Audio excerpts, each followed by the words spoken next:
એક માણસે બસ થોડું પાણી છાંટ્યું અને માણસોની દુનિયામાં વરસાદ શરૂ થઈ ગયો. નીચે પ્રાચીન લોકો ખુશીથી નાચવા લાગ્યા.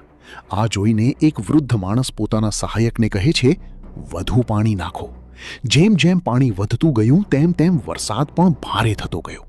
થોડા સમયમાં ખબર પડે છે કે આ વૃદ્ધ કોઈ સામાન્ય માણસ નથી, પરંતુ માણસોના ભગવાન છે અને આ આખું મેદાન પણ એણે જ બનાવ્યું છે.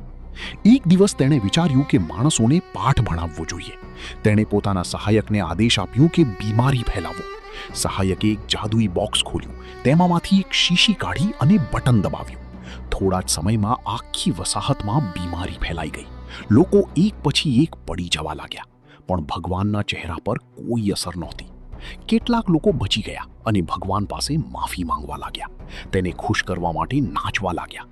અંતે ભગવાને તેમની પ્રાર્થના સ્વીકારી અને તેમને જીવતા રાખ્યા. હજારો વર્ષ વીતી ગયા. હવે માણસોએ લાકડું ઘસીને આગ બનાવવી શીખી લીધી હતી. તેઓ ખુશીથી ઉજવણી કરી રહ્યા હતા, પણ ભગવાનને આ બિલકુલ પસંદ ન આવ્યું.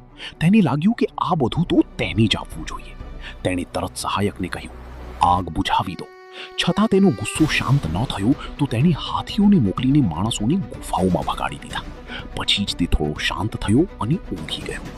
લગભગ 2 લાખ વર્ષ પછી સહાયકે તેને જગાડ્યો.